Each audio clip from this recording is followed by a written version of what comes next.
Hello, Watem here. Welcome back to some more Umineko When Seagulls Cry. It's been a week and a bit since the last time I recorded, so I don't quite remember everything, all the details, but I have done some editing. Would have been smart if I actually decided to edit all the way up to the previous episode, but I'm not smart, so let's keep going. um, may not be able to, they might not be able to find exactly the same suite, but Maria will probably be happy with a similar one. I don't know how much of a so did last time. Besides, Rose couldn't show up with a face swelled from crying. She must fix her makeup. あれと全く同じマシュマロは見つからないかもしれないけど、似たようなお菓子があるといいね。それで、いとこのみんなを一緒に驚かそうね。ママと一緒に買うお菓子なら何でもいい。 They exited through the turnstiles of a station in this unknown town. Maria walked across the pedestrian crossing together with her mother, chuckling to herself. So she was walking in an amusement park. Both faces were still deep red. The two of them, mother and child, smiled warmly at each other without any restraint.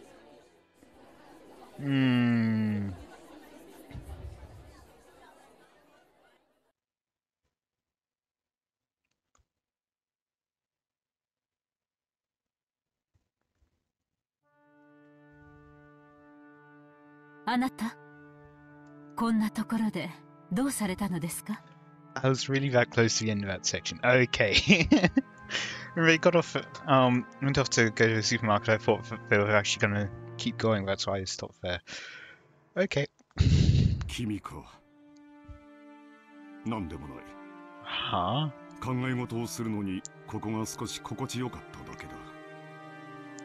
今日の準備はすべて手配が終わっています。あとはお茶でも飲みながらくつろいで待とうではありませんか。すまん。He seems to be acting a bit suspicious. 君にいつも面倒なことをすべて押し付けている。What is he thinking about? Is he actually just thinking about the siblings and dealing with them, or something else? どうか。So yeah, I'm still wondering what led him to like showing Natsui the gold bar. Was it just the letter, or was there something else that he knows that we don't know? And also, why did Rudolph think that he was going to die? Anyway. 私をもっと頼ってはいただけませんか。私はあなたの妻です。無論君にはいつも助けられているし、感謝もしている。だからこそ、私は私の仕事に専念できる。わかっています。お仕事のこと、そしてお父様の遺産の話ですね。君には関係のないことだ。欲深な兄弟たちの腐肉の漁り合いに過ぎん。I think it's more than rotten meat. There seems to be quite a sizable amount there. 大丈夫です、あなた。すべてうまくいきます。あなたのお仕事がうまくいかなかったことはありません。Natsui softly cuddled close to Kraus's shoulder. She complimented Kraus on his hard work, but Natsui knew better than anyone that his work wasn't going well. Kraus's project was something like a seesaw where a large amount of money swings. Big investments can lead to massive profit payouts. Like large seesaws, they tend to shake a lot while moving very slowly, instead of showing immediate results. I don't know, seesaws move fairly quickly. At times, it's possible to make further investments, so that the seesaw inclines faster towards the side you want. Of course, you'd only do that if you were confident you'd be able to recover all your investments in a not-so-distant future. However, the seesaws Kraus chose never turned out as he would have liked them to. His foresight wasn't wrong, but the times were moving sluggishly. They never managed to catch up with him. For example, think of a literal seesaw placed in a park. I was thinking of swings, not seesaws. That makes more sense. It's a really popular item. There's always someone playing on it, and you've got to wait a long time for your turn. Let's say that one day, spotted one of those seesaws that was completely unused, and you used to grab it first and have it all to yourself. However, unless someone got on the opposite side of a seesaw, you wouldn't be able to play on it. Now that's not right at all, because the side which you're on will always be heavier, which means it will always, if there's no one else on it, which means it will always fall around towards your side, and then you push up again, and then you can go back down again. What if lots of time passed? Nobody came to the opposite end. Seesaws are popular, so if we wait long enough, a companion will surely show up. The Kraus noticed something. The weather's getting worse, so nobody's coming outside to play. But seesaws are popular, so someone will surely come eventually. If he vacated this place because of worsening weather, it would certainly be snatched away. Once again, he'd end up longingly gazing from a distance at someone else having fun with a seesaw. On one side of the seesaw, he continued to wait patiently, all alone. That was Kraus's project in his current situation. 私にもう少しの勇気と自分の先見性を信じる自信があれば、いつだって失敗はしなかった。ええ、そうです。あなたの先見性はいつも間違っていません。あなただけがお父様の才覚を受け継いだのです。他の兄弟たちが誰も受け継がなかった天性のものを受け継がれた。なのに私はそれを信じられず、いつも臆病に自らの事業を畳んできた。なぜ自分を信じることができないのか。自分を信じられない男を誰が信じる。誰も信じない。私はいつも敗者の座るべき椅子に自ら座り、親父にもおふくろにも兄弟たちにも笑われる。I'm just thinking, don't believe in yourself. Believe in me that believes in you. 私はいつになったらこのコンプレックスから解放されるのだ。When was Gurren Lagann? That was almost definitely after this. いつになったら I think Gurren Lagann was early 2000s, right? And I think this was 90s? I want to say? I need to look this up. I've just gotten too curious. Gurren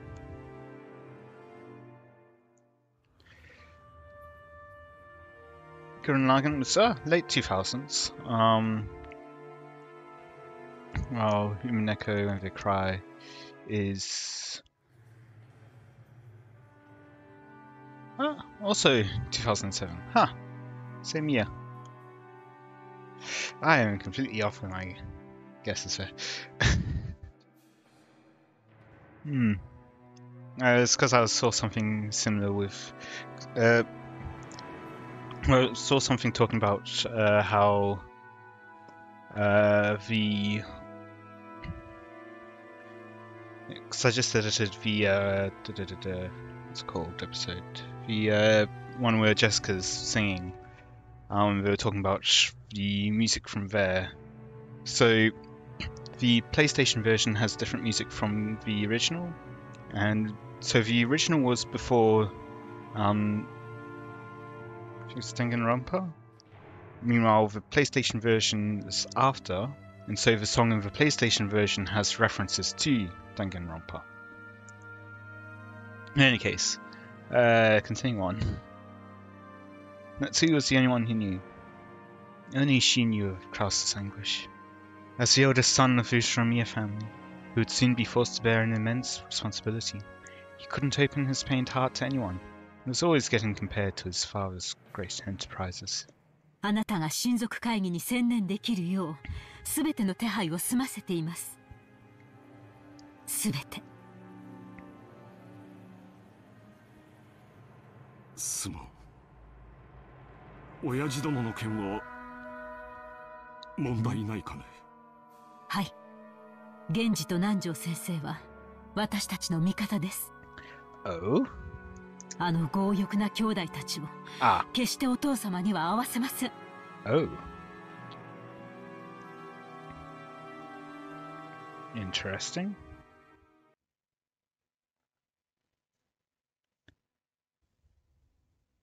もしもし。はい、ゴーダです。ええ、お任せください。年に一度の大仕事に腕が鳴っております。In the kitchen, multicolored ingredients were gathered, and the preliminary arrangements were promptly being started. Even though it was still morning, the ingredients for dinner were already in saucepans and steaming. Normally, he had to deal with several assorted matters, but on the day of family conference, he could devote himself entirely to cooking and serving. To Goda, who was originally a chef, this was surely the greatest gala occasion of the whole year. ええ、ディナーには子牛のステーキを。素晴らしい肉がすでに保冷庫で今夜を待ちわびておりますよ。まかないも今夜はぜひ期待してください。It was rare for Goda to be in this good of a mood towards his fellow servants.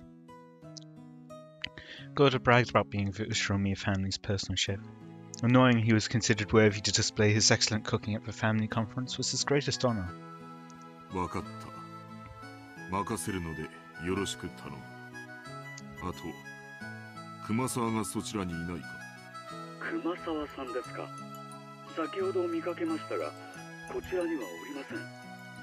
ゲストハウスの方へ準備に行かれたのではないでしょうか。また油を売っているのか。いや、結構だ。では引き続きよろしく頼む。ええ、万事このゴーダにお任せを。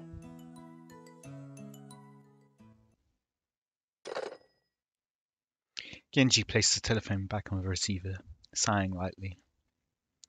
Genji sighed once again, thinking of Kumasawa, who was probably hiding again, even though things were this busy.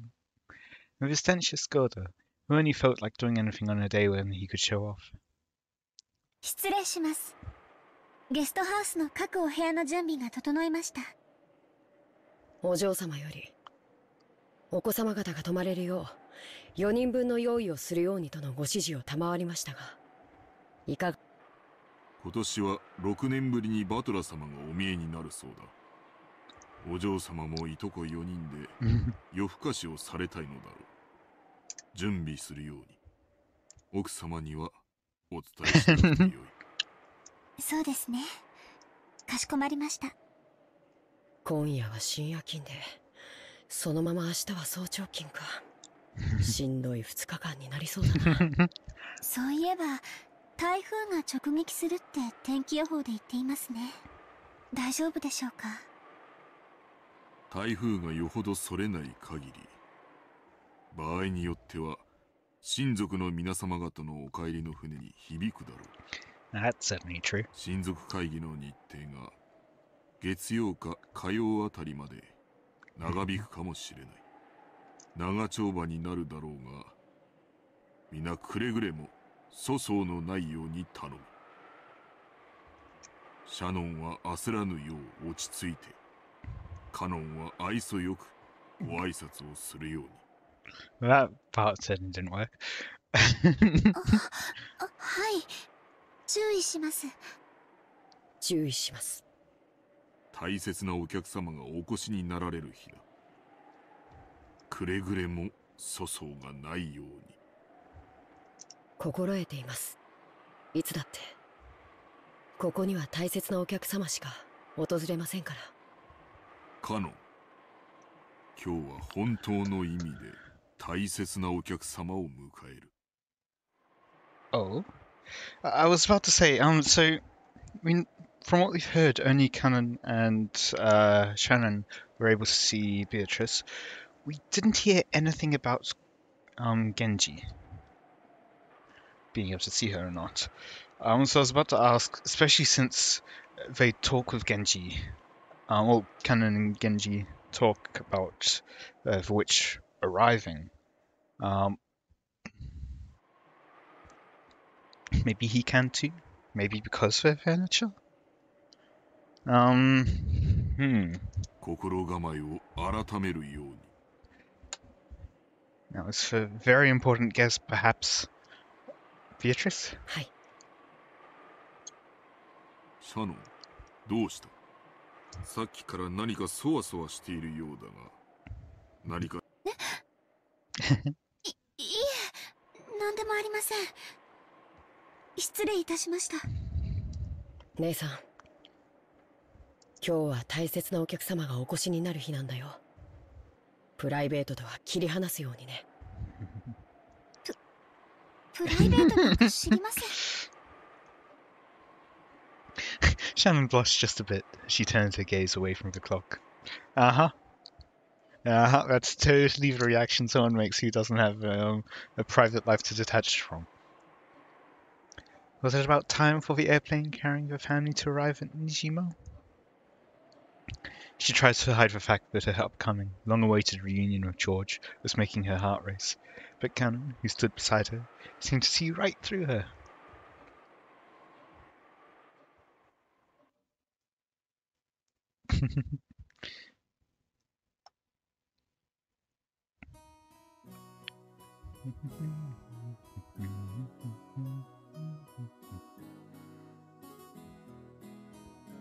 Shannon, これを黙って受け取ってくれ。Inside a bathroom stall, George was practicing something over and over, taking out a small velvet box hidden in his pocket, like a quick draw desert gunman. 違うな。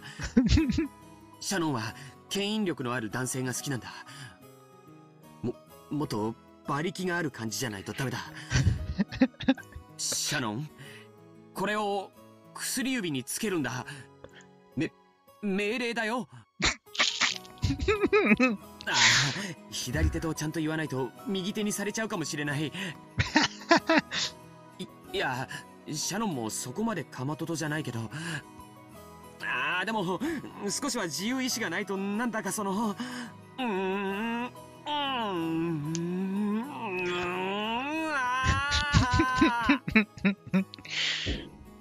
As he crossed his arms, muttering, someone knocked on the door. George just snapped back to reality. お、ジョージ君、大丈夫か？腹の調子でも悪いのか？ Something like that. ルドルフおじさん、大丈夫です。平気です。ご心配は無用です。そっか。ならいいんだけどな。無理して力みすぎるなよ。尻が切れちまうぜ。Rhea washed his hands, laughing cheerfully as he left. George, realizing that the most embarrassing part hadn't been overheard, relaxed and felt extremely relieved. I get the feeling he did hear him and chose to play it off to make him embarrassed. At the very least, that's what I choose to believe. キリエ、ローザはまだ来ないのか? Yeah. I mean, at the very least, sounds like something that he would do. まだよ。遅いわね。天候調整中だからいいようなものを。これで普段通りのダイヤだったらあいつ乗り遅れちまうぜ。そしたらどうする気なんだあいつ。ローザさんだっていい年の大人よ。なんとかするわ。兄って人はいくつになっても妹を子供扱いなのね。親父だっていくつになっても子供だけどな。だと？俺が子供ならおめえは赤ん坊じゃねえか。ほれほれ、バトラちゃん、高い高い。やめろ、くすぐって。やめ。親子ってより悪ガキ仲間って感じね。ほら、いらしたわよ。おおおお、餃子さんやないか。マリアちゃん、久しぶりやの。久しぶり。マリア、お久しぶりです。でしょ？言ってごらん。お久しぶりです。そうや。よく言えたな。ご褒美に飴玉あげような。あれ？どこにしまったんや。ローザさん、お久しぶりです。マリアちゃんもお久しぶり。ご無沙汰してます、キリエ姉さん、秀吉兄さん。あら、バトラ君？大きくなったわね。I feel like he said that was gonna come up quite a bit. いやー今日は会うたびに言われてて恥ずかしいっすよ。おう、ローザ、遅かったな。飛行機がダイヤ通りだったらギリギリってとこだったぜ。ごめんなさい。列車の接続がうまくいかなくて。何？また天候調査中なの？ぼやかないぼやかない。船で6時間も揺られるくらいなら飛行機でほんの30分の方がずっとマシよ。たとえ1時間余計に待たされたって全然早いんだから。あれがマリアなのか。大きくなったな。成長期か。前に会ったのは6年前？それは変わるわよ。女は心変わりがあればたった1日でも生まれ変わる生き物よ。Okay then. Maria, noticing a big man she didn't recognize mixed in among the relatives, hid behind Rosa's back and glared at Battler. おいバトラ、挨拶しろい。前にやったのが3歳の時じゃ、初対面も同じだぞ。3歳じゃ覚えてねえよな。よ、マリア、久しぶり。大きくなったな。Now he's saying it to her. マリア、バトラお兄ちゃんよ。ルドルフおじさんの息子さん。わかる？おじさんの息子さんが、おじさんが息子さん。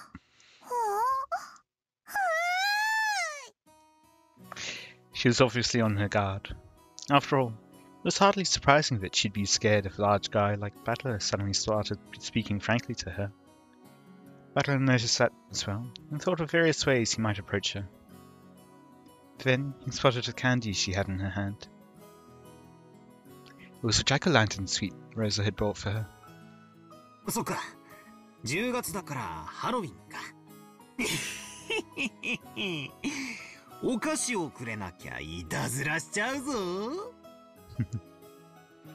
Normally, trying to snatch a sweet away from a small child would result in them crying and screaming. The adult seemed dubious about Battler's tactics, but Maria looked unexpectedly pleased, her face splitting into a wide grin. ハロウィン、ハロウィン。ほらママ、バトラもハロウィン知ってる。ほら、バトラお兄ちゃんと呼びなさい。ごめんね、バトラ君。いやいや、気にしないっすよ。俺はバトラと呼んでくれ。俺もマリアって呼ぶからな。ほらマリア、ハロウィンだぞ。お菓子をくれなきゃいたずらしちゃうぞ。お菓子をくれなきゃいたずらしちゃうぞ。From inside her purse, Maria picked out a jack-o'-lantern sweet similar to the one she had in her hand and presented it to Battler. When Battler accepted it, that seemed enough to confirm their friendship. The adults were amazed at how good children can be at getting along with each other. Maria had been throwing a tantrum because she had wanted a Halloween festival. So Battler, who knew about trick-or-treating, must have felt like an ally. Her defensive posture from before was completely gone.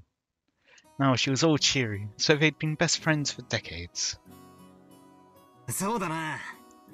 日本じゃハロウィンってマイナーなイベントだよな。仮装行列で練り歩くなんて向こうのニュースではよく見るけど、日本じゃ見たことないぜ。マリアも仮装したかった。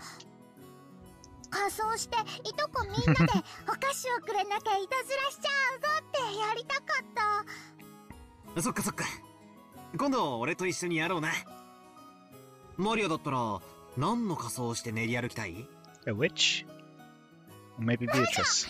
Okay, yeah. ベアトリーチェ。 Well, I was right on both counts, I guess. Oh, and back to the mansion. Oh. Are we getting Beatrice POV? No? Okay. 奥様が探しておいででしたよ。探されたくねえからこんなところにいるんだぜ。どうせみなりは大丈夫かとか、言葉遣いをちゃんとするようにとか、お小言が言いたいだけに違いないぜ。違いありません。私はさ、なぜか親族会議の日になるとこの魔女様が気になるんだよ。ほう、それはまたどうしてでございましょう。親族会議ってのはじい様に連なる全ての一族老頭が集まる日だ。今年は6年ぶりにバトラも来るそうじゃねえか。そんな感じでさ。It's like he's someone completely different, or if someone else appears? 何十年かぶりに今までずっと姿を現さなかった親族がひょっこりと現れるんじゃないかっていつも思ってるんだよ。I was thinking she was going to go, what if it's like he's someone completely different from the last time I remember him? And then what if, continuing that thing, going further and saying, what if it's someone else entirely? That's actually like a relative. ほほう、そんな親族がおりますでしょうか。Maybe someone, I guess, could also be possible someone from another one of the branch families, or from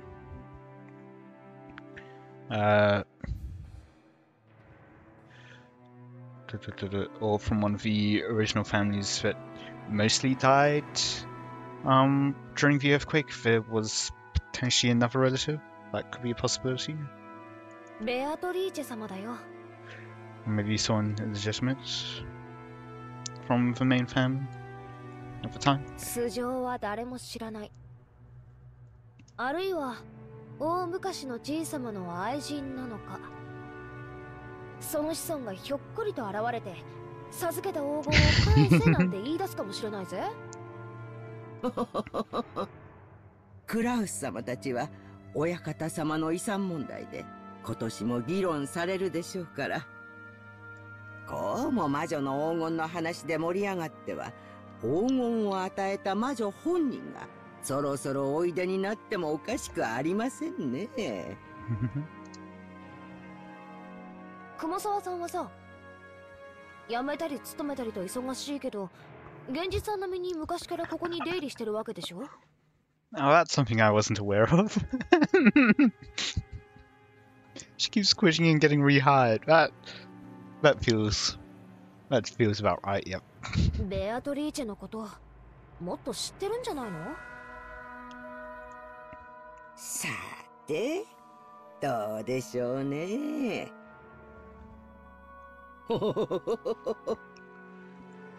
That's right. I remember in first chapter episode thing, you had Kumasawa, Genji, Cannon, all looking at the same spot, which suggests that Genji can see the witch and Kumasawa-san can see the witch, but it might be that only happens like once the family conference starts. Maybe there's something else which happens because the grandfather throws the ring. Maybe something happens there. Or maybe more people believe in her, and then that gives her more power, and then that leads to those them servants being able to see. Or similar to Jessica, they find themselves thinking about the witch more often during the family conference, and so because of that, she gains more power and they can see her then. But during the rest of the year, they're unable to see her.